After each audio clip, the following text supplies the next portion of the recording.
I would like to ask for your help in shifting from the resistant mode to the receptive mode. I feel my resistant mode is kind of twofold. One is that, can you hear? One is that I feel the abundance in my vortex, but I feel it's not for me. And I also feel...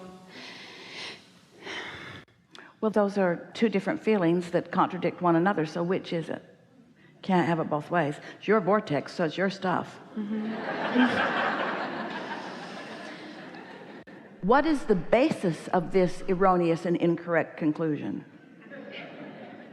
Maybe that's the other part, is that I feel like when something does come to me from my vortex, I don't want it, and I don't know how to be clear. For example?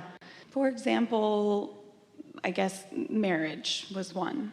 But wait a minute, when something comes to you from your vortex, you always want it.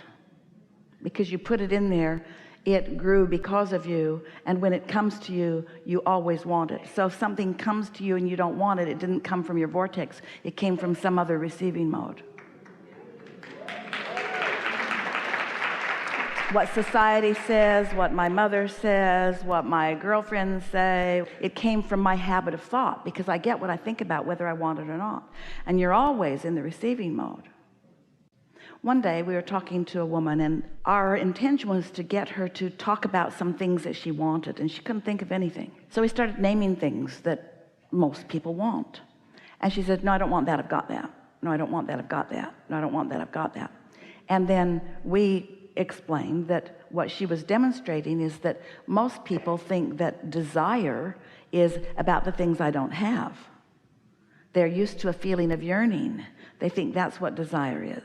And so they get all off track, because yearning feels like desire, and satisfaction feels like telling the universe, never mind, I don't want it. So most people are kind of upside down on how to even figure out what you want. But consider this. Oh, we really want you to hear this. Your vortex knows what you want. Your vortex has deciphered it from everything that you've been living. You have put it there and put it there and put it there. What you want is not unknown by source energy or your inner being. And when you chill, when you're nice to yourself, when you soothe yourself, when you meditate every day for a little bit of time, when you find reasons to feel satisfaction, when your desire to create an atmosphere of satisfaction becomes more prevalent in your experience, you'll find out what you want, because it'll keep showing up, and you'll say, yay, yay again, yay again. Didn't know I wanted you, but now you're here. Come on in. Yeah? Yeah, it's like I feel this sense of satisfaction about sort of fantasizing about what I want. But when it comes... Are you judged by others? I don't think so. So we just have to tell you that all of this is illogical. So tell us a little more. Like, the work that I want to do in the world has been this game of just dreaming about the job. And when I explore options of what that actually is in manifestation, I'd go do something, and then I don't want it. That's because you're not in the receiving mode. You're not following the path of least resistance to what you really want. You're jumping the gun and trying to turn some thoughts into some things, and when you get there, they're not satisfying because they weren't rooted in your vortex. They were rooted somewhere else. So how do I manifest from the vortex? By stop trying to make it happen and deciding that you're going to let it happen. So we have some questions for you, and as you answer them, no right and wrong answer. Oh wait, that's not right. There are absolutely right and wrong answers, but don't worry about which one you give us. Got it. So does the vortex feel like a real thing to you? Yes. So you believe that there's a vibrational version of you that is beyond where you now are? Yes. More clarity, more prosperity, more satisfaction, more meaning, more deliciousness, more awareness, more satisfaction, more awareness. more clarity, more me, more realness, more evolution, more satisfaction, more delicious. So that feels like a logical thing to you. In realizing that you have vibrationally accomplished more, that is in the process of becoming, does the idea of that fill you with anticipation? It fills me with fear. The reason for that is because old thoughts, those old beliefs that are in the way, are so active within you that you're not letting yourself really believe in this. You're afraid that it won't be true or that you won't be able to do it. So your first words to us when you said, I feel like what's in my vortex is not mine, that's what you were talking about. What you might say in other words is, I believe it's real, but I don't know how to get it out. Or I believe in the law of attraction, I just don't know how to utilize it. Or I'm not good at this, or I might get it wrong. Or if I let myself believe, I might be disappointed. I don't want to be disappointed. There are a lot of people that don't let themselves want anything. This is why we're talking to you the way we are. You couldn't help but put those things in that vortex. They were yours to sift through, and they were yours to put there. And you cannot deny ownership of what's there. It's yours. It doesn't belong to anybody else. It would not even exist if it had not been for your life and your putting it there. It does not belong to anyone else. It belongs to you. But you have to be satisfied now without it before it can come. And that's the thing that most people haven't known. Think about the way most people approach life.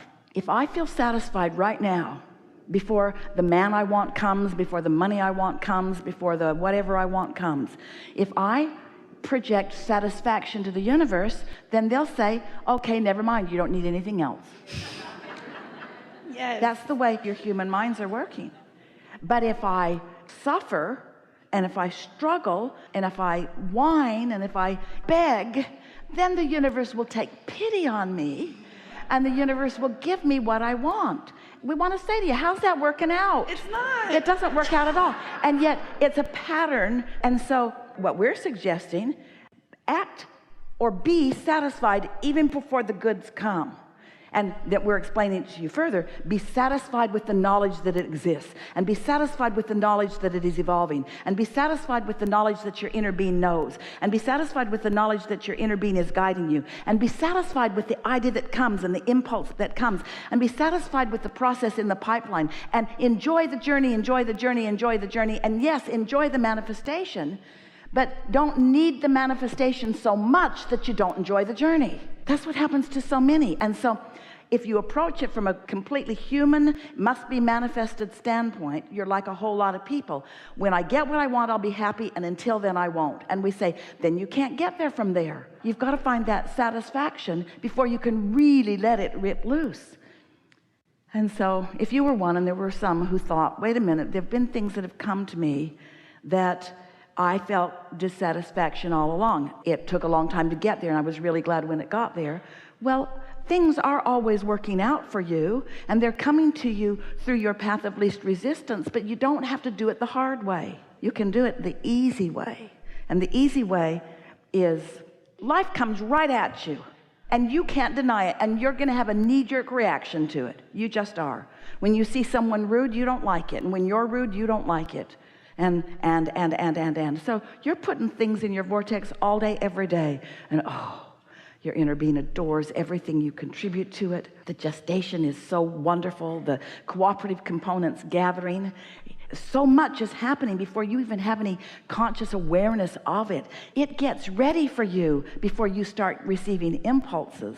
It's like the farmer takes the kernel of seed and puts it into the ground, and he doesn't go out there half an hour later and say, come on, come on, come on. He doesn't get so frustrated that he just digs that up and eats it.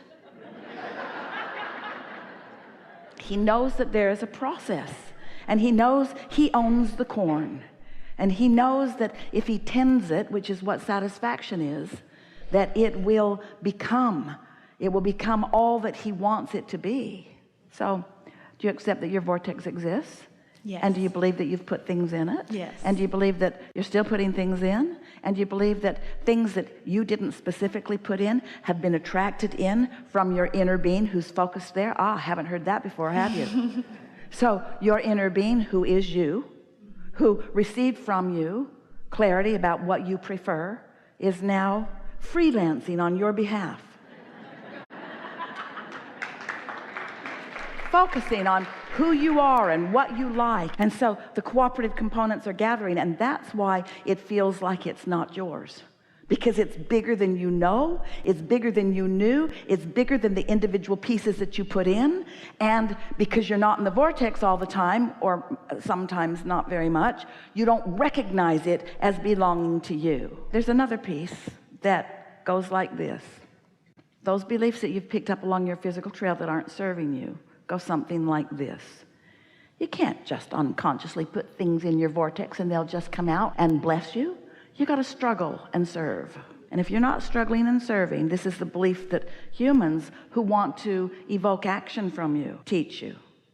You have to suffer. You have to deserve. And deserving means suffering. And if you haven't suffered, then no deserving. And so that's what's hanging you up here. There's no suffering in this process. Your inner being is not asking for suffering. Your inner being is asking you for satisfaction. Your inner being is asking you to soothe yourself and give yourself a break and meditate and be nice to yourself. You have to kind of practice around those other thoughts. Helpful? Very. Something more? I was just going to say the suffering piece, I feel like, is everyone in my family around me is just suffering. And I feel like if I don't suffer with them, they're going, I can't relate to them. I can't. You won't be able to relate to them, but we want you to get over that, over relating to the suffering. These are strong words we're going to offer you here, but you are a teacher to the very core of your being, and you are born as an uplifter.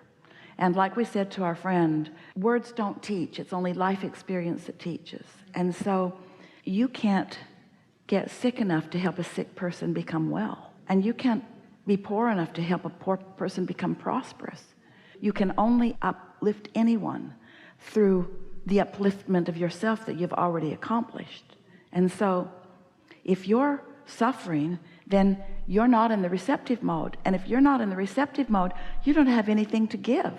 The receptive mode, by the way, is also the replenishing mode.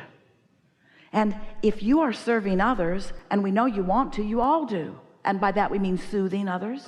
If you're soothing others and their influence of their suffering becomes stronger than your inner being's influence of the well-being that's coming, then you might very well be under that influence and you might start suffering with them.